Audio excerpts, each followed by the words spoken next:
आणि मग मी वाघोली पोलीस स्टेशनला पोलीस मला घेऊन गेले. तिथं दुपारी पोहोचल्यानंतर साधारण 2:30 वाजण्याच्या सुमारास तिथे पोहोचलो, 3 वाजण्याच्या सुमारास. तोपर्यंत मीडियात बातम्या सुरू झाल्या होत्या. काही मीडियांनी माझी बाईटही घेतली फोनवर. पोलीस स्टेशनला पोहोचलो. पोलिसांनी माझा तिथले जे काय एसीपी होत्या मॅडम त्या तिथं होत्या, पीआय होते गायकवाड म्हणून, त्यांनी मला विचारपूस केल्यानंतर मला माझा जबाब घ्यायला सांगितला. आयओ अशोक काळे नावाचे पीएसआय होते, त्यांनी मग शेजारच्या रूम मध्ये नेऊन मला जबाब नोंदवण्यासाठी घेऊन गेल्यावर मी जबाब द्यायला लागलो. जबाब देत असताना त्यांनी माझा पोलीस त्या एसीपी आणि पीआयने सांगितलं होतं आयओला की यांचा मोबाईल जप्त करा म्हणून. कारण मला सगळे फोन येऊ लागले होते. मी फोनवरून लोकांना माहिती देत होतो. कदाचित त्यांना वाटलं असेल की मी काही लोकांना कळू नये म्हणून माझा ताबडतोब फोन जप्त करण्यात आला. मग पोलिसांनी स्टेटमेंट घ्यायला सुरुवात केली. निम्म अर्ध स्टेटमेंट झालेलं होतं. मग तितक्यात बरेच कार्यकर्ते जमायला लागले होते. स्थानिक कार्यकर्ते जमले, तालुक्यातले काही पक्षाचे जमले, काही वारकरी आले, काही मित्र आले, काही चळवळीतले समविचारी संघटनांचे कार्यकर्ते तिथे आले. आणि मग साधारण 4च्या सुमारास युवा नेते रोहितदादा पवार तिथे आले. आणखी कार्यकर्त्यांची गर्दी झाली. 4:30 वाजता अर्ध्या तासाने लगेच आमच्या पक्षाचे प्रदेशाध्यक्ष शशिकांत शिंदे साहेब तिथे आले. मोठी गर्दी तिथे पोलीस स्टेशनला जमली. माझा जबाब जवळपास 1-1.5 तास चालू होता. 3-4 पानाचा माझा तो जबाब आहे. त्याच्यात ते पोलीस कसं करतात माहितीये का, आधी आपल्याला विचारतात मग हे आहे का, मग ती परत दुरुस्ती असती, मग त्याच्यातलं शुद्धलेखन असतं, वाक्य चूक बरोबर चूक काय आपल्याला विचारलं जातं. सही करण्यानंतर आपण जबाब सही करायच्या आधी वाचत असतो. तो जबाब वाचल्यानंतर काही दुरुस्त्या होत्या, त्या दुरुस्त्या करून घेतल्या आणि मग जबाब फायनल जवळपास 5 वाजता जबाब फायनल होऊन माझी सही झाली. आणि 5:45 वाजता मला नोटीस दिली की तुम्हाला अटक करतोय आम्ही म्हणून. म्हणजे आधी जबाब झाल्यानंतर नोटीस 5:45 दिली. आणि मग मला मेडिकलला वगैरे घेऊन गेले. मीडियाचे लोक बाहेर होते. मीडिया माझा बाईट घेत होता. पोलिसांनी मला मीडियाशी बोलू दिलं नाही. ताबडतोब लगेच तिथे बराच फौज फाटा जमलेला होता पोलीस स्टेशनला. 2-3 जाळीच्या गाड्या होत्या, 5-50 पोलिसांचा मोठा फौज फाटा तिथे जमलेला होता. आणि मग मला पोलीस साधारण 6:30च्या सुमारास घेऊन गेले वाघोलीतल्या सरकारी दवाखान्यात. तिथे मला चेकअप केलंच नाही, फक्त विचारण्यात आलं की तुम्हाला काय आजार आहे का किंवा काही व्याधी आहेत का असं विचारलं. आणि 5 मिनिटातच तिथल्या मेडिकल ऑफिसरनी दाखला दिला. आणि मग मला येरवडा वाघोली पोलीस स्टेशनला लॉकअप नाहीये, पोलीस कस्टडी नाहीये. मग त्या वाघोली पोलीस स्टेशनसाठी येरवडा पोलीस स्टेशनच्या पोलीस कस्टडीमध्ये मला 7 वाजता साधारण तिथे पोलीस घेऊन गेले वाघोलीचे. तिथे गेल्यानंतर मग लाईट गेलेली होती. वाघोलीच्या पोलिसांनी तिथून मला सोडल्यानंतर मग मी तिथेच ठाणे अंमलदारांच्या कक्षात बसून होतो. आणि मग 7:30 वाजता मला पोलीस कस्टडीमध्ये येरवड्यातल्या तिथल्या आतमध्ये जे काही लॉकअप असतं पोलिसांचं तिथे घेऊन गेल्यानंतर अंधार कोठडी होती. तिथे लाईटच गेलेली होती. मी पोलिसांना म्हणालो की मला अंधार कोठडीची काही शिक्षा झालेली नाहीये कोर्टाकडनं, त्यामुळे मी अंधार कोठडीत बसणार नाही असं मी तिथल्या पोलिसांना म्हणालो. आणि मग पोलिसांनाही जरा कसं तरी वाटलं. आणि तिथे अंधार कोठडीमध्ये 3 कोठड्या आहेत. तिथे एका कोठडीमध्ये 6-7 आरोपी तिथे आधी बसलेले होते, अंधारातच बसलेले होते. तिथे पोलीस बाहेर त्या गॅलरीत होते. मला जरा ते खटकत होतं.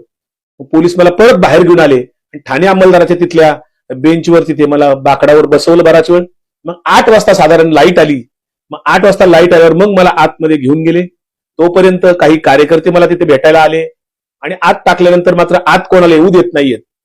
आणि मग मी माझं सकाळीच मी काही खाल्लेलं नव्हतं. दिवसभर मी उपाशीच होतो, नाश्ता केलेला नव्हता. आणि मी दिवसभर पोलिसांच्या निषेधार्थ उपोषण केलं. पोलीस कस्टडीत सुद्धा पोलीस मला तिथे सरकारी जे काही जेवण असतं ते 8:30 वाजता जेवण आलं मला. मी ते काही जेवण घेतलं नाही. मग 9-9:15 वाजता पुणे शहरातले सुहास उभे आणि शैलेश राजगुरू वगैरे असे काही कार्यकर्ते 2-4 तिथे आले. पीआयला तिथल्या येरवडा पोलीस स्टेशन भेटले की त्यांनी बाहेरून डबा आणला होता, तो मला खाण्यासाठी देण्याचा प्रयत्न करत होते. परंतु तिथल्या पीआयनी मला आता येऊन सांगितलं की असा डबा बाहेरून आलेले आहेत, असे कार्यकर्ते आलेले आहेत तुम्हाला. मी म्हटलं मी काही जेवणार नाही आज. पोलिसांच्या चुकीच्या कृतीमुळे, पोलिसांनी माझ्यावर अन्याय केलाय म्हणून, बेकायदेशीर अटक केली म्हणून माझा निषेध आहे. मी जेवणार नाही, मी अन्न त्याग केलेला आहे, मी फक्त पाणी पिल. मग पोलिसांनी मला 2 पाण्याच्या बाटल्या तिथे आणून दिल्या. मी काही जेवण घेतलं नाही. कार्यकर्त्यांनी मला मोठ्या प्रेमापोटी जे काही जेवण आणलं होतं मी ते नाकारलं. कदाचित त्यांना वाईट वाटलं असेल. मी खरंच सुहास उभे आणि शैलेश राजगुरू जे काही तिथे आले होते त्यांची मी जाहीरपणाने दिलगिरी व्यक्त करतो. तुमच्या प्रेमापोटी तुम्ही घेऊन आलात, आभारी आहे मी तुमचा. आणि मग मला तिथे रात्रभर जिथे ज्या 2 लॉकअप होत्या त्यातल्या एका लॉकअपमध्ये 5-7 इतर आरोपी होते आणि ज्याच्यात कुणीच नव्हतं त्या ह्याच्यामध्ये मी राहिलो. मला तिथे ठेवण्यात आलं. आणि मग रात्रभर तिथे पोलीस ये जा करत होते. ड्युटी चेंज झाली 10 वाजता, दुसरे पोलीस आले होते. त्यांच्याशी मग गप्पा वगैरे, कारण सगळ्या चॅनलवर बातम्या माझ्या चालू होत्या. प्रत्येक पोलीस माझ्याकडे असे येऊन बघत होते, बोलत होते, विचारपूस करत होते. आणि मग त्यांच्याशी खूप गप्पा टप्पा माझ्या रात्रीच्या होत होत्या. 12:30 पर्यंत साधारण 2-2.5 तास आधीच्या पोलिसांनी 10 वाजता ड्युटी चेंज झाल्यानंतर दुसऱ्या पोलिसांची सुद्धा गप्पा झाल्या, ओळखी निघत होत्या. आणि मग तिथेच थोडं तासभर झोपणं, परत उठणं, मच्छर चावत होते. परंतु मी तसंच सहन करत तिथे झोपलो. रात्रभर थोडी डुलकी लागायची, परत उठायचं, परत तासभर बसायचं, परत असंच कशी तरी रात्र उजाडली. आणि मग सकाळी पुन्हा पोलीस विचारपूस. पण तिथले पीआय जे होते पोलीस स्टेशनचे, मला रात्री 2 वेळा विचारायला आले, कसं काय, बरं आहे का, काय त्रास आहे का, काय अडचण आहे का. असं 2-3 वेळा मला पोलिसांनी येरवड्याच्या अतिशय चांगली वागणूक दिली. तिथे मला त्यांच्या वागणुकीबद्दल त्या येरवडा पोलीस स्टेशनच्या जे काही सुरक्षा रक्षक असतील किंवा त्या सर्वांचं मी या माध्यमातून जाहीर आभार मानतो. आणि मग दुसऱ्या दिवशी सकाळी मला पोलिसांनी सांगितलं की तुम्हाला आज कोर्टामध्ये हजर करतील. साधारण 12 वाजता मग वाघोलीचे पोलीस आले, जाळीची गाडी घेऊन आले. 10-15 पोलीस होते. जसं एखादा आतंकवाद्याला घेऊन जावं त्या पद्धतीने मी त्यांना म्हटलो, अहो मी गांधीवादी माणूस आहे, वारकरी संप्रदायाचा आहे, मला एवढा फौजफाटा कशासाठी दिलाय तुम्ही? मी काय आतंकवादी किंवा सराईत गुन्हेगार नाहीये. परंतु पोलिसांचं मला कळलं नाही लॉजिक काय होतं ते. प्रचंड फौजफाट्यात मला कोर्टात नेण्यात आलं 12 वाजता. शिवाजीनगर कोर्टामध्ये नेल्याच्या नंतर तिथे आधी एक केस सुनावणी सुरू होती कोर्टात. ती सुनावणी सुरू असल्यामुळे बराच वेळ ती सुनावणी चालली होती. त्यामुळं लंच टाइम झाला. लंच टाइम पर्यंत काय आमची सुनावणी झाली नाही. मग दुपारनंतर 3 वाजता ती सुनावणी होणार होती. पण सरकारी वकील फार शहाणे, ते मी जाहीरपणाने सांगतो की तिथले सरकारी वकील जे आहेत पुण्याच्या कोर्टातले, मला जे अनुभव आले, आदल्या दिवशी सुद्धा जे जामीन नाकारला ते सुद्धा सरकारी वकील शुद्ध भारतीय जनता पार्टीसाठी काम करत होते. आणि तिथे सुद्धा परत सरकारी वकील आले नाहीत 3 वाजता. तासभर सरकारी वकील लेट. मग आमच्या वकिलांना पुन्हा दुसऱ्या कोर्टात तारीख, ते पुन्हा 20 मिनिटं अर्धा तास तिकडे जाऊन आले. त्यामुळे 2 तास त्याच्यात गेले. 4:30 वाजता आमची केस पुकारण्यात आली. आणि मग 4:30 वाजता केस पुकारल्यानंतर आमच्या वकिलांनी सगळं कोर्टाला सांगितलं की असा असा खोटा रिपोर्ट पोलिसांनी दिला होता, म्हणून जामीन नाकारण्यात आला होता. आणि मग पोलिसांनी सुद्धा ती चूक मान्य केली. आणि पोलिसांनी लेखी स्वरूपात आणि त्यांच्या सरकारी वकिलांनी कोर्टाला सांगितलं की आमच्याकडनं नजर चुकीने विकास लवांड यांच्यावर असे खोटे गुन्हे दाखल असल्याचं दाखवण्यात आलं, नजर चुकीने. मला तिथे हसू आलं. आणि बाकीचेही तिथले कोर्टात बरेच वकील आले होते. मला तिथे कोर्टात आणल्यानंतर पुणे शहरातले अनेक वकील, माझ्या परिचयाचे किंवा अपरिचित असलेले लोक, मला त्या ठिकाणी सहानुभूती सांगण्यासाठी किंवा माझी केस चालवण्यासाठी उत्सुक होते. त्याच्यामध्ये मोहन वाडेकर असतील, अनेक कार्यकर्ते होते. मला नावं आता सगळ्यांची घेणं शक्य नाही, पण अनेक वकील त्या ठिकाणी मला विचारपूस करत होते. अनेक कार्यकर्ते सुद्धा आलेले होते. आणि मग त्याच्यामध्ये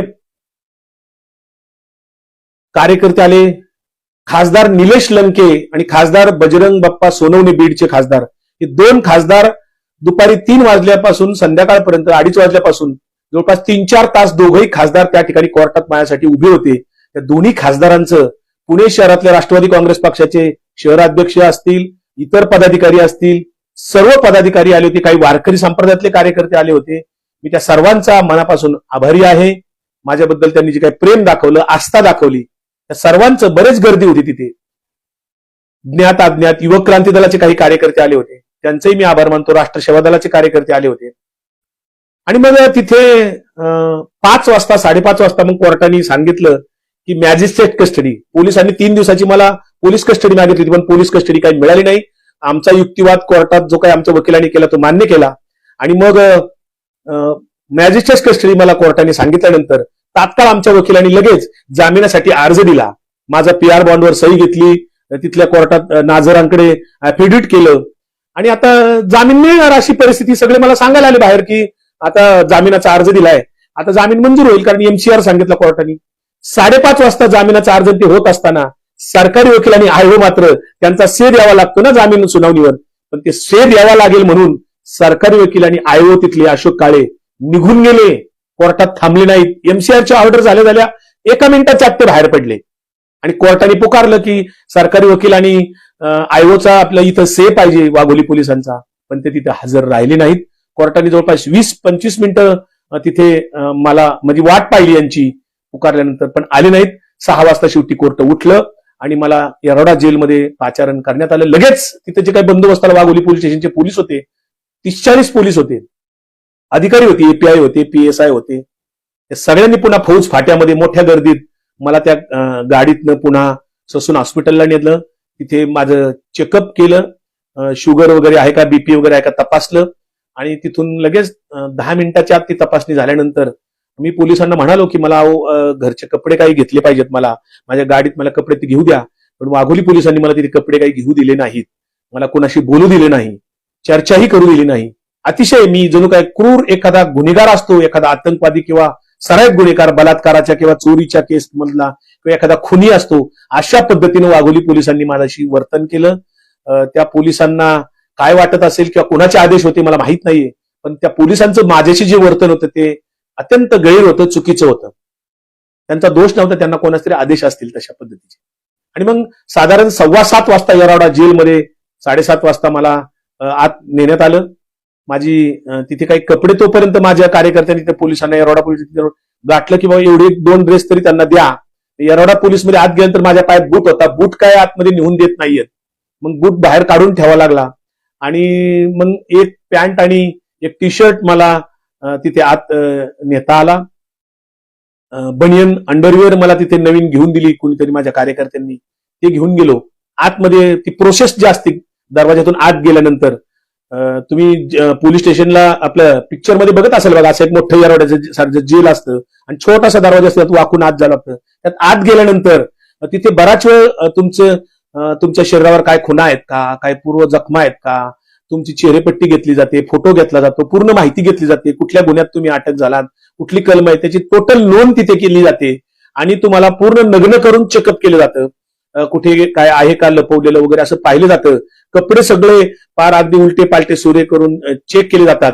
आणि मग तिथून मला ती सगळं चेकअप झालं तर 8 वाजता त्याच्या आतलं एक छोटंसं पुन्हा 25 फुटावर एक गेट असतं, त्या गेटच्या आतमध्ये मग तिथे सगळ्या आरोपींना जे काही इतर असतात त्या 10-20 जण आम्ही होतो, तिथे बसवण्यात आलं. आणि मग तिथे पुन्हा आतमध्ये दुसऱ्या गेटच्या आत गेल्यावर पुन्हा विचारलं जातं आणि मग लाईननी उभं केलं जातं बराच वेळ.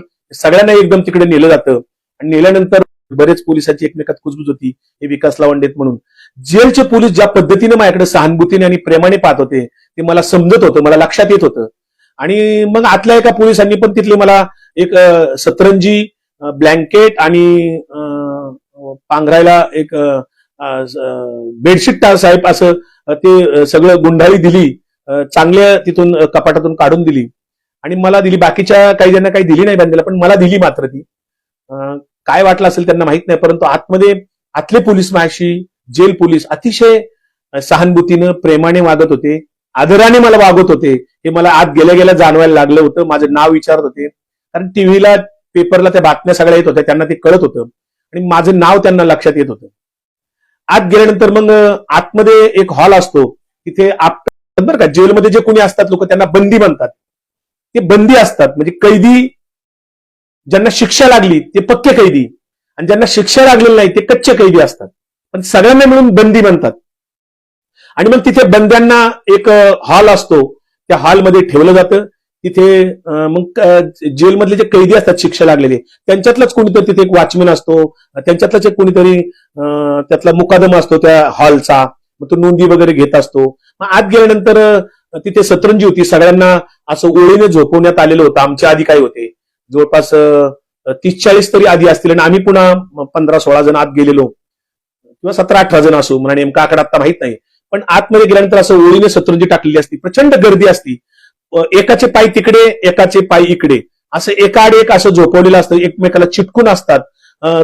1 इंच सुद्धा जागा दोघांच्या मध्ये शिल्लक नसते, असं इतकं चिटकून फिट्ट पद्धतीने झोपवलं जातं. आणि मग मला मात्र माझी स्वतंत्र वळकुटी जी काही सतरंजी आणि ब्लँकेट दिलेलं होतं, मग मला मात्र स्वतंत्र झोपता आलं तिथे. आणि इतरही काही कैदी जे होते दुसरे शिक्षा लागलेले 4-5, ते सुद्धा स्वतंत्रपणे तिथे झोपलेले होतेच. पण ह्या बाकी सगळ्यांना तिथं होतं, त्या सगळ्यांची हजेरी झालेली असती, शर्ट काढायला लावतात आणि मग तिथे झोपायला संधी दिली. मग जेवण आलं, मी काय तिथे पहिल्या दिवशी जेवलो नाही. जेलमध्ये येण्याच्या आधी मला कोर्टात माझ्या कार्यकर्त्यांनी जेव्हा एमसीआर झाला होता तिथे मला एक पुलाव आणून दिला होता. मी तो पुलाव मात्र 6:30 वाजता कोर्टातच त्या कॅम्पसमध्ये सुनावणी वगैरे ती संपल्यानंतर तिथे तेवढ्या 10 मिनिटांमध्ये मी तो पुलाव खाल्लेला होता. आणि मग मी जेलमध्ये झोपल्यानंतर मग झोप येत नव्हती. पण तिथे जे काय कोणीतरी लघवीला उठणं सारखं चालूच असतं रात्रभर तिथे. आणि मग सकाळी 6 वाजता तिथे उठायला लागतं. सगळ्या आतमध्ये जे काही वेगवेगळ्या बराकी आहेत, वार्ड आहेत, तिथे स्पीकर साऊंड आहेत सगळीकडे असे, आणि सगळीकडे एकाच वेळेस सूचना दिल्या जातात, काही गाणी लागतात. सकाळी 6 वाजता तिथे राष्ट्रगीत सुरू होतं. राष्ट्रगीत सुरू झाल्यानंतर मग सगळेजण एक साथ राष्ट्रगीताला उभे राहतात. आणि मग नंतर एक मंत्र येतो, वामनराव पै यांचा एक ते हे ईश्वरा सर्वांना चांगली बुद्धी दे, चांगलं आरोग्य दे, सर्वांचं भलं कर, चांगलं कर, ही जे काय प्रार्थना आहे वामनराव पैंची, सद्गुरू वामनराव पैंची, ती प्रार्थना ऐकवली जाते राष्ट्रगीतानंतर. आणि मग सगळ्यांना लॉकअप मधून बाहेर काढलं जातं. लॉकअपच्या बाहेर असं एक 2-3 एकराचं पटांगण असतं, आंघोळीला एक हौद असतो, तिथे सगळेजण मग कोणी तोंड धुतं, कोणी काय करतं. आणि मग ते सगळं झालं की लगेच 7 वाजता चहा येतो, मग 7:30 वाजता नाश्ता येतो. मग एक ज्युनियर जेलरचे म्हणजे उपतुरुंगाधिकारी वगैरे दर्जाचे अधिकारी असावेत, PI साधारण असतील, ते येतात. मग ते सगळं चेकअप करतात. परत सगळ्यांना कुणाला काही शरीरावर जखमा आहेत का, कुठल्या गुन्ह्यात अटक आहे, याच्या आधी कधी जेलमध्ये होता का, तुमचं नाव पत्ता काय, अशी सर्वसाधारण 4-5 टिपिकल प्रश्न असतात, ते सगळ्यांना विचारले जातात. शर्ट वगैरे काढायला लावलेला असतो, ते पुन्हा लाईननी बसायचं. मग ते सगळं झालं, ते रेकॉर्ड चार्ट तयार होतो. आणि मग तो तयार झाल्यानंतर 9 वाजता साधारण परत सूचना दिल्या जातात आणि केस कापायला घेऊन जातात. मग ते सगळ्यांना आम्हाला तिकडे केस कापायला नेलं. तिथे कैदीच असतात जेलमधले पूर्वीचे, काही शिक्षा लागलेले असतात, पण काही ट्रायल बेसिसवर असतात. म्हणजे माझी ज्यांनी कटिंग केली तो पारधी समाजाचा कार्यकर्ता होता. बारामतीच्या एका गुन्ह्यामध्ये त्याला 10 वर्ष झाली तो ट्रायल. मी त्याला म्हटलं किती वर्ष शिक्षा लागली? तुम्हाला शिक्षा नाही लागली मला अजून, मी अंडर ट्रायल आहे, मी मूळचा श्रीगोंद्याचा आहे, परंतु मला अंडर ट्रायल 10 वर्ष झाली मी इथं आहे, अजून गुन्ह्याची निकालच लागलेला नाही केसचा. मला खूप वाईट वाटलं की अजून केसचा निकालच लागलेला नाही. हा दोषी का निर्दोष अजून ठरायचंय, पण 10 वर्ष जेलमध्ये हा सोडतोय. तो तिथे केस कापायचं, तिथे ट्रेनिंग त्याला मिळालं होतं, त्यांनी माझे केस कापले. अतिशय चांगलं माझ्याशी बोलला, मी त्याची विचारपूस केलं, तोही माझ्याशी चांगलं बोलला. आणि मग हे सगळं होत असताना मग तिथे नख वगैरे कापायला लावतात. मग ती नील कटर 2 ठेवलेली असतात, ती नख कापायची. तिथं काही लोक असे जे काही होते आरोपी, त्याच्यामध्ये जवळपास आमच्या त्या जे काही पहिल्या दिवशी ठेवले ते साधारण 58 लोक होते. मला एक त्याच्यात नमूद करायचंय, 58 जे लोक होते त्याच्यामध्ये जवळपास 40 ते 42 जे आरोपी होते, पहिल्या दिवशी आम्ही जे आलो होतो, 40 ते 42 आरोपी यांचा वयोगट 30 पेक्षा कमी होता. हे मला नम्रपणाने नमूद करायचे तुमच्या माहितीसाठी. 58 पैकी 42 आरोपी यांचं वय 30-31 पेक्षा कमी होते. अशा पद्धतीचे केसेस त्यांच्यावर होत्या. सगळे बेरोजगार होते. परप्रांतीय 1-2 होते, नेपाळचा एक होता, मध्य प्रदेश बिहारचे 1-2 होते, बाकी सगळे महाराष्ट्रीयन होते. आणि मग ते केस कापल्यानंतर मग 9च्या पुढे मग आम्हाला तिथे जेवण आलं होतं. मग ते जेवण तिथे म्हणजे जेलमधलं जेवण तुम्हाला आता सांगून टाकतो. भाकरी सदृश चपाती असते, लक्षात घ्या माझा शब्द, भाकरी सदृश चपाती, भाकरी सारखी चपाती असते. आणि मग पातळ भाजी असते, एक सुकी भाजी असते, एक थाळी येते, एक वाटी येते, त्याच्यात ते घ्यायचं आणि जेवायचं आणि ज्याची त्याची वाटी थाळी धुवून ठेवायचं. परत त्या जेवणानंतर मी पुन्हा वेगळं सांगेल आणखी. आणि मग त्याच्यानंतर 10:30 वाजता प्रमुख जे जेलर आहेत त्या मॅडम तिथे आल्या. त्यांच्यासमोर पुन्हा सगळ्यांना तिथं सूचना देण्यासाठी एक कैदी आलेला होता. त्यांनी सांगितलं की तुम्हाला जेलर आता असं विचारतील, मोठ्याने बोलायचं, तुम्हाला जे विचारतील तेवढंच बोलायचं, जास्त बोलायचं नाही. अशा पद्धतीच्या काही सूचना दिल्या. 10-20 मिनिटं त्या सूचना देत होता कैदी. मुस्लिम कैदी होता, त्याचं नाव मला माहित नाही, आता आठवत नाही, परंतु फार सुंदर प्रत्येकाला तिथे सूचना देत होता. आणि कसं जेलमध्ये आल्यावर शिस्त पाळायची, जेलमधलं वातावरण कसं असतं, काय असतं, इथे सगळे एकसारखे असतात वगैरे वगैरे असं तो सांगत होता. आणि मग 10:30 वाजता जेलर आले, प्रमुख जेलर होते मेन. आणि मग ते ठरवतात आता कुठल्या कायद्याला कुठल्या वार्डात टाकायचं, कुठे ठेवायचं. हे सगळं ठेवल्यानंतर ती यादी झाल्यानंतर मग आमचं तिथून डिवायडेशन होणार होतं. मग सगळ्या पुढच्या कायद्यांना प्रश्न विचारले गेले. तुमचं कुणी विरोधक इथं जेलमध्ये आहे का टोळीतलं, तुमचं नाव पत्ता काय, कुठल्या गुन्ह्यात आला, असं प्रत्येकाला प्रश्न विचारत होते. आणि मलाही तो प्रश्न विचारल्यानंतर मला काही बाकी प्रश्न विचारले नाहीत. मला फक्त 2च प्रश्न विचारले, तुमचं नाव काय, पत्ता काय, आणि तिसरा प्रश्न विचारला तुमचा जामीन कधी होणार आहे.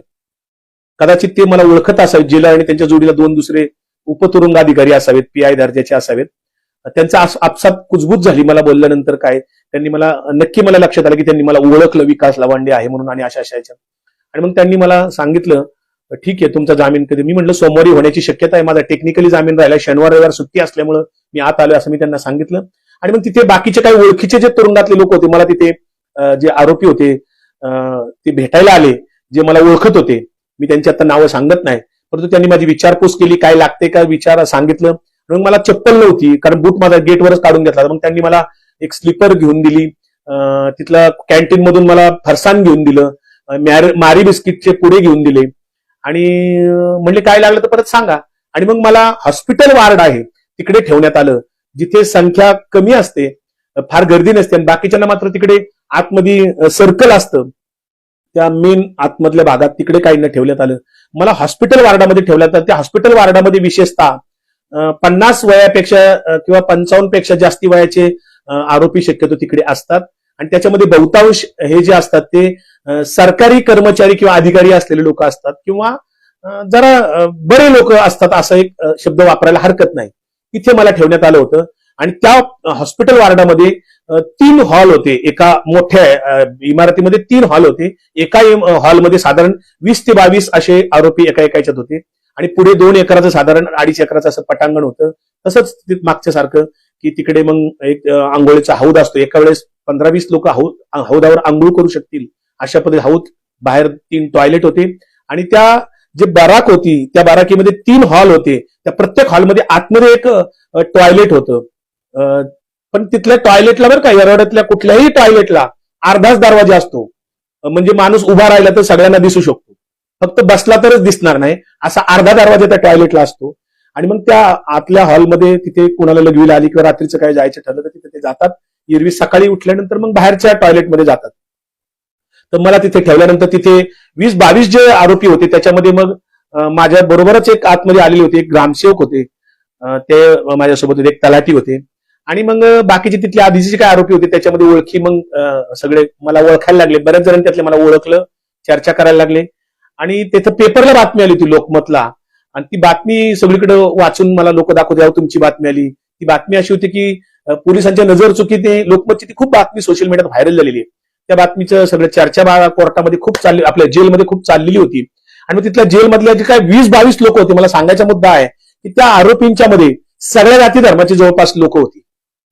93च्या बॉम्बस्फोटातला एक आरोपी होता ज्याला शिक्षा लागलेली होती आजन्म कारावास, तोही त्याच्यात होता, मुस्लिम कैदी होता तो. 34 वर्ष झाली तो तिथे, म्हणजे वयाच्या काहीतरी 22-23व्या वर्षी तो तिथे आलेला होता. 34 वर्ष तो तिथे आहे. तो म्हणायचा आमच्या बाकीच्या कैद्यांना फाशी झाली 10 लोकांना, आणि कुणाला कारावास झाला, कुणाला 14 वर्ष जन्मठेप झाली, काहींना सोडण्यात आलं. मला फाशी झाली असती तर बरं झालं असतं, हा आजन्म कारावास परवडत नाही. पण मला सुप्रीम कोर्टात म्हणला मला फाशी शिक्षा रद्द झाली आणि आजन्म कारावास लागला असं त्यांनी सांगितलं. एक आरोपी तिथे असा होता, लोणावळा पोलिसांनी टाकलेला होता. तो जो आरोपी होता 420 कलमाखाली, तो तिथे सापडत नव्हता म्हणून त्याच्या नावावर ह्याला आत टाकलेला होता. मी त्याची स्वतंत्र कहाणी नंतर मी 2 दिवसांनी व्हिडिओ बनविल. त्याची 10 तारीख आहे कोर्टात सुनावणी. आता तो किस्सा वेगळा मी स्वतंत्र सांगेल. तिथे 2-3 मुस्लिम होते, 2-4 ओबीसी होते, 2-3 मराठा होते, दलित होते, आदिवासी होते 2 जण. अशा पद्धतीचे 20-22 लोक होते. पण आतमध्ये सगळे एकमेकाला प्रेमाने आदराने वागत होते, जणू काय एका घरातल्या कुटुंबातल्या अशा पद्धतीने वागत होते, फार व्यवस्थित. आणि जे जुने कैदी शिक्षा लागले त्यांना कुणाला स्वच्छतेचं काम दिलेलं असतं, कुणाला हजेरी घ्यायचं काम दिलेलं असतं, वेगवेगळी कामं तिथे, कुणाला जेवण वाढायचं काम दिलेलं असतं. अशा पद्धतीने तिथे असतं. जेलमध्ये ज्याच्याकडे पैसा आहे त्याला काही कमी नाहीये, कारण तिथे कॅन्टीनमध्ये सगळं विकत मिळतं. तिथे बोर्ड लावलेत की तिथे सिगारेट तंबाखू मिळणार नाही, तसे आढळल्यास कारवाई करण्यात येईल असे बोर्ड लावलेले आहेत जेलमध्ये. पण तिथे सिगरेट, तंबाखू, बिडी सर्रास मिळते, कॅन्टीनमध्ये विकत मिळतं. बाकीच्याही काही गोष्टी सगळ्या विकत मिळतात तिथे. जेलमध्ये कोट्यवधी रुपयाचा दर महिन्याला भ्रष्टाचार होतो. कैद्यांचे तिथे जे काय हक्क आहेत मानवी हक्क आयोगाने, त्या बंद्यांना किंवा कैद्यांना जे अधिकार दिलेले आहेत कायद्याने, ते अधिकार तिथे पालन होत नाही. म्हणजे जर का काही मानवी हक्क आयोगाची कमिटी आली, ती कधीतरी येते 3 महिन्यांनी 6 महिन्यांनी कधीतरी येते, वर्षातनं 2 वेळा कमिटी येते ती मानवी हक्क आयोगाची. ती कमिटी ज्या दिवशी यायची असते, किंवा सरकारची एक जेल कमिटी असते, तुरुंग कमिटी असते, ती कमिटी जेव्हा याची असते त्या दिवशी मात्र जेवण जे डाएट प्रमाणे ठरलेले त्या पद्धतीचं जेवण असतं, जुने कैदी सांगत होते. त्या दिवशी चांगलं जेवण असतं. त्यामुळे ते कैदी म्हणत होते असं वाटतं रोज कमिटी यावी इथं जेलमध्ये, म्हणजे रोज चांगलं जेवण मिळेल. कायद्यांचे अधिकार कोर्टात जेलमध्ये कायद्यांना मिळत नाहीत. जर मनी ऑर्डर कुठल्या कैद्यांना त्याच्या नातेवाईकांनी केली तर आतमध्ये ती कायद्याला जी काय मनी ऑर्डर येते, पैसे पाठवले जातील, ते किमान 15 दिवस मिळत नाहीत. 15 दिवसाच्या नंतर 18 दिवसांनी 20 दिवसांनी ती पेन्शन आपलं जी काय मनी ऑर्डर येते ती त्याला मिळते. आणि जर का कुणी तिथे गुगल पेवर पण पैसे पाठवले जातात. गुगल पेवर कसे, तिथे कोणाच तरी नंबर हा कैदी आपल्या घरच्यांचा तिथल्या देतो त्या कॅन्टीनवाल्याला, मग तो कैदी चिठ्ठी जी आहे त्या नंबरवर तिकडे घरी पाठवतो की तुमच्या कैद्याचं असं असं नंबर आहे, त्याला तुम्ही तिकडनं पैसे पाठवा. मग त्या कॅन्टीनवाल्याच्या गुगल अकाउंटवर पैसे येतात, पण तो प्रत्येक वेळेस पैसे येतील आलेलेच आहेत असं त्या कायद्याला सांगत नाही. पैसे दडपले जातात, किंवा जर आलेत म्हणून सांगितलेच तर जर का बाहेरून 5,000 रुपये त्या गुगल पेवर कॅन्टीनवाल्याला आले असतील तर तो 2,500चं तिथे सामान त्याला देतो. म्हणजे कॅन्टीन मधलं सामान हे डबल पैशाने रेटने विकत घ्यावं लागतं. आणि जेलमधली करन्सी काय आहे तर बीडी, सिगारेट आणि तंबाखू. तंबाखूची पुडी जर एखादा कैदी म्हणला दुसऱ्या कैद्याला की मी तुला तंबाखूची पुडी देतो, माझे कपडे धुवायचे, तर तो कपडे धुवून आणतो एका तंबाखूच्या पुडीवर. किंवा एखादा म्हणला मी 2 सिगारेट देतो तुला किंवा 2 बिड्या देतो, तर माझे कपडे धुवून आण किंवा माझी भांडी धुवून आण किंवा माझं जेवण घेऊन ये. ही कामं कायद्याच्या हाताखाली ते तेवढ्या बिडीवर, सिगारेटीवर किंवा तंबाखूवर करत असतात. जेलमध्ये जवळपास 60% कैदी असे आहेत की ते अंडर ट्रायल आहेत, म्हणजे अजून त्यांचा निकालच नाही. मग कोणी 4 वर्षे, कोणी 5 वर्षे, कोणी 3 वर्षे, कोणी 2 वर्षे, कोणी 8 वर्ष, कोणी 10 वर्ष अंडर ट्रायल आहेत, निकालच नाहीत. मला कळत नाही ज्युडिशियरीचं, आपल्या न्याय व्यवस्थेचं, का तुम्ही त्यांना जामीन, हा त्यांचा अधिकार आहे. हा गंभीर गुन्ह्यातले जे असतील ना, समजा क्रूर हत्या केलेली एखाद्याने, क्रूर मर्डर केलेला आहे किंवा बलात्कार, अत्याचार केलेले आहेत, असे काही 1-2-3 कॅटेगरीतले आरोपी सोडून द्या. पण काही आरोपी आहेत टेक्निकली आरोप असतात. आता माझ्यासारखा आरोपी आहे, खोटा गुन्हा होता, असे अनेक आरोपी आहेत जेलमध्ये. आणि येरवडा जेलची कॅपॅसिटी ही 4,500 आरोपींची आहे. 4,500च बंदी किंवा कैदी तिथे राहू शकतात, कच्चे पक्के. पण तिथे जवळपास 7,000, पावणे 7,000 कच्चे आणि पक्के कैदी आहेत. बघा, 4,500 कुठं आणि 7,000 कुठं, जवळपास डबल कैदी त्या येरवडा जेलमध्ये कॅपॅसिटीपेक्षा तिथे जास्त आहेत. म्हणून झोपताना मागास मी सांगितलं असं चिटकून झोपवलं जातं. जेलचे आतमध्ये जवळपास 400-450 एकर जमीन आहे. तिथे शेती पण आहे आतमध्ये. काही शिक्षा लागलेल्या कैद्यांना शेतीची कामं दिली जातात. पोलीस तिथे जे आहेत ते तिथं त्यांची ड्युटी बजावत असतात त्यांच्या पद्धतीने. तिथं मग ते कैदी त्याचे शिपाई असतात, कैदीच सगळं काम करत असतात. पोलीस राऊंडला येत असतात आणि मग तिथला प्रत्येक रूम मधला एक जुना कैदी असतो शिक्षा लागलेला, तो तिथं सांगतो हो एवढा आकडा आहे, सगळे कैदी आहेत, असं रात्रीचं 3 वेळा तो राऊंडला आला की 3 वेळा तो उठून सांगत असतो. आणि मग सकाळी उठल्यानंतर आम्ही तिथे सकाळी काय आंघोळ करायचो नाही. सकाळी 6 वाजता नित्यनेमाप्रमाणे राष्ट्रगीत होणार, वामनराव पैंची प्रार्थना होणार आणि मग सगळे बाहेर येणार. 6 वाजता बाहेर आले की 11 वाजेपर्यंत साधारण सगळेजण बाहेरच असतात. 11 वाजता 11:30 वाजता पुन्हा आत ठेवलं जातं. 3 वाजता पुन्हा बाहेर काढलं जातं आणि 3 ते 5 वाजेपर्यंत पुन्हा बाहेर असतं 2 तास आणि मग पुन्हा आत नेलं जातं. मग आम्ही त्या सुट्टीच्या काळात दुपारी मी आंघोळ करायचो, माझे बाकीचे काही सकाळी करायचे, आम्ही दुपारी आंघोळ करत होतो. आणि मग तिथे काही लोक पाणी तापवण्याची कला आहे आतमध्ये. प्लॅस्टिकचा कागद आहे त्या पाणी बादलीची भरून ठेवतात आणि बादलीला वरून प्लॅस्टिक कागद असा पॅक बांधतात आणि मग त्याने सोलर सारखं त्यांनी ते पाणी काही प्रमाणात कोमट होतं आणि मग काही कैदी जुने त्याने आंघोळ करतात, ज्याची त्याची दोरी, कपडे अडकवायची वगैरे आतमध्ये असते, खिळे ठोकलेले असतात. राऊंडला दर मंगळवारी जेलर येत असतात आणि तिथे जे काय दर रविवारी तिथे प्रवचन असतं. गंमत बघा माझ्या बाबतीतली, तिथे मला अनेक लोक पुणे जिल्ह्यातले, मावळ तालुक्यातले काही आरोपी होते, ते जवळपास 2 वर्ष झाले तिथे आहेत. जुन्नर मधले आळे फाट्याचे एक आरोपी भेटले, ते काहीतरी 1-1.5 वर्षापासून तिथे जामीन नाही त्यांना. दोन्ही वारकरी संप्रदायातले होते, ते दोघं भेटले मला. तिथे माझ्या वार्डातले एक होते, ते पण जुन्नरचेच होते. त्यांनी मला ज्ञानेश्वरी तिथे वाचायला आणून दिलेली होती. मी ती ज्ञानेश्वरी वाचायचो, रोज हरिपाठ वाचायचो. आणि त्या 2 जणांनी मला रविवारी सकाळी माझ्याकडे आले 9 वाजता आणि मला म्हणले विकासराव तुम्ही, कारण आदल्या दिवशी ओळख झाली होती आमची फिरताना, तर मला तिथे म्हणले अहो तिथे प्रवचन असतं रविवारी, चला आपण सांस्कृतिक हॉलमध्ये जाऊ. तिथे सांस्कृतिक हॉलमध्ये मग मला ते घेऊन गेले. मी म्हणलं कोणाचं प्रवचन आहे सांगा तरी कधी. म्हणजे माहित नाही पण चला तिथे प्रवचन आहे. मी पण गेलो, म्हणलं चला 9:30 वाजता प्रवचन आहे, 1 तासभर असतं, 11 वाजता परत आता आपल्याला कोंडलं जातं, मग तासभर आपलं प्रवचन ऐकून येऊ माघारी म्हटलं. म्हणून मी त्यांच्यासोबत गेलो त्या सांस्कृतिक हॉलमध्ये. तिथे गेल्यानंतर आम्हाला हरिपाठाच्या पुस्तिकेसारखी एक पुस्तिका छोटीशी दिली. ती पुस्तिकेचे लेखक होते गोविंद देवगिरी, वेद व्यास प्रतिष्ठानचे आळंदीतले किशोर व्यास उर्फ गोविंद देवगिरी यांची ती पुस्तिका होती. आणि त्याच्यामध्ये त्रिखंड गीता असं काहीतरी त्या पुस्तिकेचं नाव होतं. ते उलगडल्यानंतर मी पाहिलं तर गोविंद देवगिरींचा फोटो. मी मनात म्हणलं मी ज्यांच्या विरोधात वैचारिक संघर्ष आणि वैचारिक लढा लढून आत आलोय त्यांचं मी इथं प्रवचन ऐकायचं का, त्यांचं पुस्तक वाचायचं का. मी तिथले जे पोलीस होते जे आता तिथं व्हिडिओ ऑनलाईन तिथे जे काही युट्यूबवर लावणार होते त्यांना मी विचारलं पोलिसांना, म्हटलं साहेब आता इथे कोणाचं प्रवचन होणार आहे. म्हणजे तुम्हाला जी पुस्तिका दिली त्यांचं प्रवचन होणार आहे.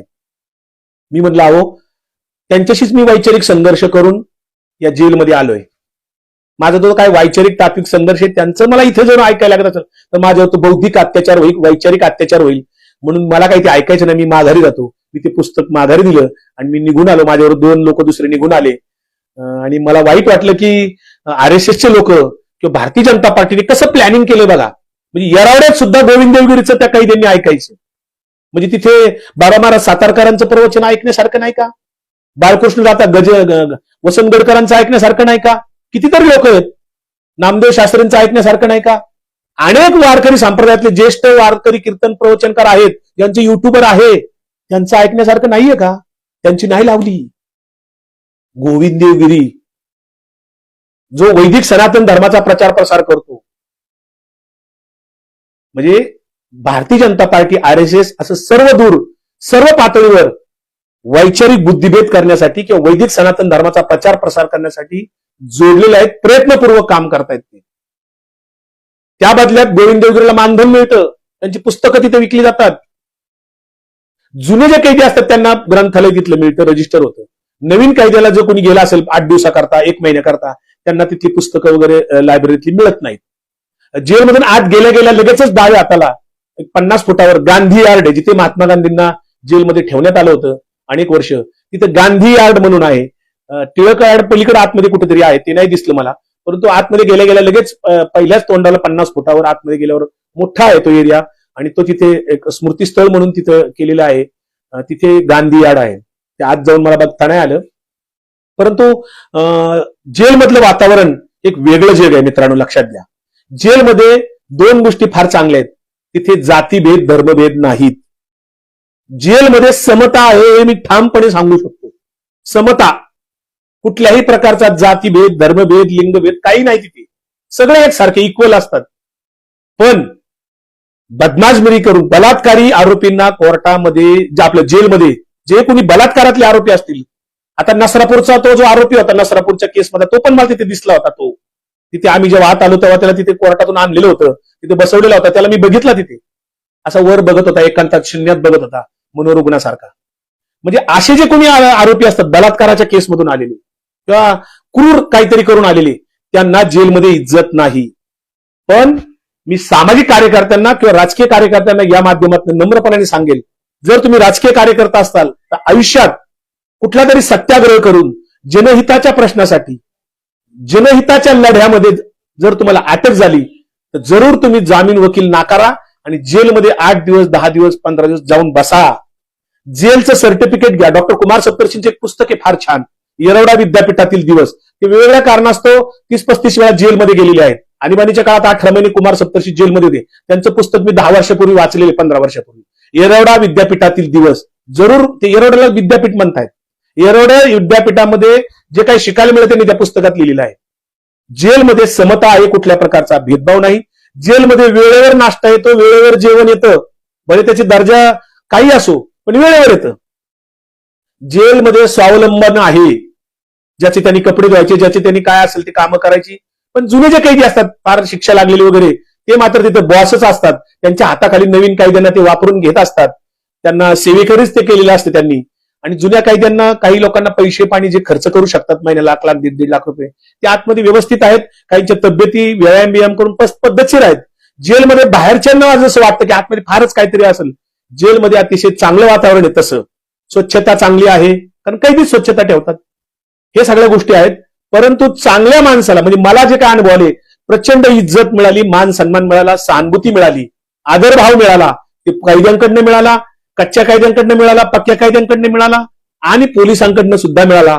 याबद्दल मी स्वतःला धन्य समजतो की आपली जी काय बाहेर आपण काम करतो, जेलमधल्या आरोप्यांना ते काम कळतं आणि आपल्या कामाची किंमत जेलमधले आरोपी करतात, तर बाहेरचे सुद्धा काही लोक करू शकतील, करत असतील. मला त्या जेलमधल्या अनुभवाचं फार चांगलं वाटलं आणि मी 4 दिवस जेलमध्ये राहिलो. 21 मेला मला संध्याकाळी पोलीस कस्टडीत ठेवण्यात आलं होतं. 22 मेला मी कोर्टातून संध्याकाळी येरवडा जेलमध्ये गेलो शुक्रवारी.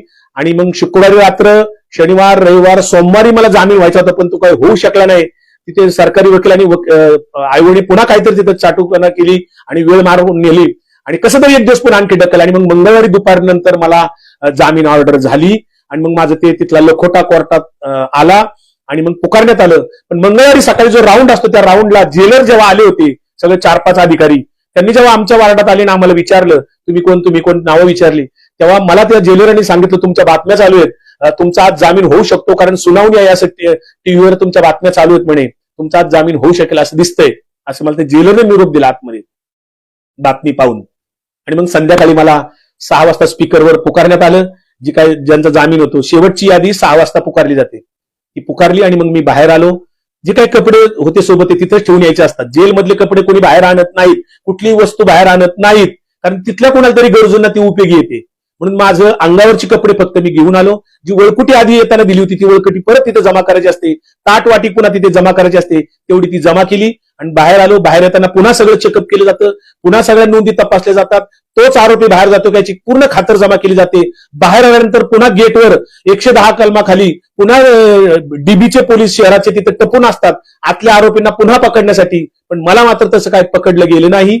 मला पुन्हा बाहेर आल्यानंतर पत्रकार किंवा बाहेरच्या अनेक कार्यकर्त्यांनी माझं स्वागत केलं. पुणे शहरातले कार्यकर्ते आले होते, 2-4 वारकरी आले होते, त्यांनी माझा सत्कार केला. वकील आले होते, माझी टीम, मिलिंद पवार आणि त्यांची सगळी टीम होती, सुयोग गायकवाड वगैरे, त्या सगळ्या वकिलांच्या टीमनी माझ्यासाठी जे कोर्टात कष्ट घेतले ना ते फार महत्वाचे होते. आणि माझ्याकडनं त्यांनी त्यांची सामाजिक बांधिलकी समजून जे काम केलं, मिलिंद पवार असतील, त्यांचे चिरंजीव हर्षवर्धन पवार असतील, सुयोग गायकवाड असतील किंवा ज्ञानेश्वरी लांडे, हे सगळे जे काही वकिलांची टीम होती ती फार महत्वाची माझ्यासाठी काम करत होती. आमदार रोहितदादा पवार असतील, सुप्रियाताई सुळे असतील, हे वेळोवेळी वकिलांच्या आणि बाकीच्या कार्यकर्त्यांच्या संपर्कात होते. शशिकांत शिंदे साहेब संपर्कात होते, आदरणीय पवार साहेब चौकशी करत होते. सर्व पक्षाच्या आमच्या नेत्यांनी त्याच्यामध्ये सातत्याने लक्ष ठेवून होते. माझ्या घरच्यांना फोन करून सगळ्या नेत्यांनी आधार दिला. माझे कुटुंबीय घाबरलेले जरी थोडेफार असतील तरी आधार देण्याचं काम पक्षाच्या नेत्यांनी, अनेक कार्यकर्त्यांनी केलं. माझा मुलगा आजारी होता, ज्या दिवशी मला अटक केली त्याच दिवशी माझ्या मुलाला काही ट्रीटमेंट सुरू गेले वर्षभरापासून, त्या दिवशी त्याला परत त्रास झाला होता. ज्या दिवशी मला अटक केली त्याच दिवशी माझा मुलगा रुबियाला ऍडमिट केला गेला होता आणि माझ्या मुलाला मग 2 दिवसांनी तिथून डिस्चार्ज मिळाला. ट्रीटमेंट आजही त्याची सुरू आहे. पण त्याच काळामध्ये सरकारने केले का भारतीय जनता पार्टीने केले मला माहित नाही, माझ्या मुलाची मेडिक्लेम पॉलिसी केअर हेल्थ कंपनीची पॉलिसी आहे. गेले 1.5 वर्ष आम्ही मेडिक्लेम घेतोय, मिळतोय, पण त्याच दिवशी माझ्या मुलाची मेडिक्लेम पॉलिसी कंपनीने कुठलंही कारण न देता रद्द केली आणि मला आता माझ्या मुलाची ट्रीटमेंट करताना मेडिक्लेम मिळत नाही. डिऍक्टिव्हेट झाली माझी पॉलिसी मुलाची. मी त्याच्यासाठी आता पुन्हा ग्राहक मंचात मला जावं लागेल. ह्याच्यात काय राजकारण केले का, ह्याच्यात काय खुन्नस केले का, हा देवेंद्र फडणवीसांना आणि भारतीय जनता पार्टीला माझा सवाल आहे. माझी लढाई विचारांची आहे. विचारांची लढाई विचारांनी जरूर करा. आपल्याकडे सहिष्णुता आहे, लोकशाही, अभिव्यक्ती स्वातंत्र्य आहे. तुम्ही मतं मांडा ना तुमची. तुम्हाला वैदिक सनातन धर्माचा प्रचार प्रसार करायला अडवलंय कुणी? तुम्ही वैदिक सनातन धर्माचा प्रसार किंवा अंगीकार करू शकता. भारताच्या राज्यघटनेने सर्वांना स्वातंत्र्य दिलेलं आहे. श्रद्धा उपासनेचं स्वातंत्र्य आहेच आहे. कुणी कुणाला प्रतिबंध करू शकत नाही. ज्याच्या त्याचा अभिव्यक्ती स्वातंत्र्य आहे, व्यक्ती स्वातंत्र्य आहे. परंतु वैदिक सनातन धर्माचा प्रचार प्रसार तिथल्या कार्यकर्त्यांनी ज्ञानोबा तुकोबांच्या भागवत वारकरी संप्रदायामध्ये येऊन त्या गादीवर येऊन वैदिक सनातन धर्माचा प्रचार प्रसार करू नये. तिथल्या वैदिक कर्मकांडी इकडे सांगू नये. तिथल्या भाकड कथा, पुराण कथा इकडे सांगू नयेत. संतांनी लोकांना अंधश्रद्धेतनं बाहेर काढलं, वैदिक कर्मकांडातनं बाहेर काढलं, जातीवादातनं बाहेर काढलं, धर्मवादातनं बाहेर काढलं. वारकरी संप्रदायाच्या सर्व संतांनी सर्व धर्म समभाव सांगितला, लोकशाही सांगितली, दया, क्षमा, शांती सांगितली, प्रेम सांगितलं, सहिष्णुता सांगितली, मानवता सांगितली. सगळ्यांनी सांगितलं. माणसाला माणसाची जोड तो त्याला धर्म म्हणतात. माणसाला माणसापासून तोडतो त्याला अधर्म सांगितला. मानवता धर्म संतांनी सांगितलेला असताना इतर धर्मियांनी, कारण वारकरी संप्रदायामध्ये सगळ्या जातीचे सगळ्या धर्माचे लोक आहेत, हे लक्षात घ्या. तोच माझा लढा आहे. संतांचा वारकरी संप्रदाय टिकला पाहिजे, रुजला पाहिजे. तो महाराष्ट्र धर्म आहे आपला. वारकरी संतांचे विचारच आपल्याला पुढे घेऊन जाऊ शकतात. कारण वारकरी संप्रदायामध्ये कुठलाही भेदाभेद नाही, जातीवाद नाही, सगळे एकमेकाला माऊली माऊली म्हणतात. रामकृष्ण हरी मंत्र की देवाच्या आणि भक्ताच्या मध्ये कोणीही मध्यस्थ नाही. हा वारकरी संप्रदाय आपल्याला पुढे घेऊन जायचा आहे. त्यासाठी माझी चळवळ आहे. वारकरी संप्रदायाचं शुद्धीकरण करण्यासाठी, वैचारिक घुसखोरी जी रोखण्यासाठी मी लढतोय, लढत राहणार. अजूनही जेलमध्ये जायचं वेळ आली तर मी जाईल, परंतु न्यायदेवतेवर माझा विश्वास आहे. न्यायदेवता मला न्याय दिला अशी अपेक्षा आहे. कुणी शाई टाकू, कुणी गोळ्या मारू, कुणी खोट्या कंप्लेंट देऊ. पंढरपूरला सुद्धा माझ्यावर खोटी केस झालेली आहे, पण तिथे मला जामीन मिळालाय. परवाच मी पंढरपूरला जाऊन आलो. पंढरपूरच्या कोर्टाने मला जामीन मंजूर केला. मी तिथे जामीनदार देऊन आलोय. अशा खोट्या केस माझ्यावर झालेल्या आहेत, परंतु न्यायालयामध्ये मी ते अपील केलेले आहे. हायकोर्टामध्ये सुद्धा ज्या पोलिसांनी खोटी केस केली त्यांच्यावर सुद्धा मी कोर्टात केस दाखल केलेली आहे. मला त्याच्यावर न्याय मिळेल अशी अपेक्षा आहे. बघूयात. न्यायालयीन लढाई लढत राहील. एका बाजूला वारकरी संप्रदायाचा लढा, शेतकरी हितासाठीचा लढा, महिलांच्या हितासाठीचा लढा. कारण संतांनी गप्प बसायला सांगितलेलं नाही. संतांनी केवळ भक्ती संप्रदाय नाही सांगितला, नामस्मरण केवळ नाही सांगितलं, तर अन्यायाविरुद्ध आवाज उठवायला सांगितलं. अन्यायाविरुद्ध वार करायला सुद्धा संतांनी एका अर्थाने शिकवलेलंच आहे. संत संघर्षच करत होते. संतांनी जो संघर्ष केला तो प्रस्थापित धर्ममार्तंडांशीच केलेला होता.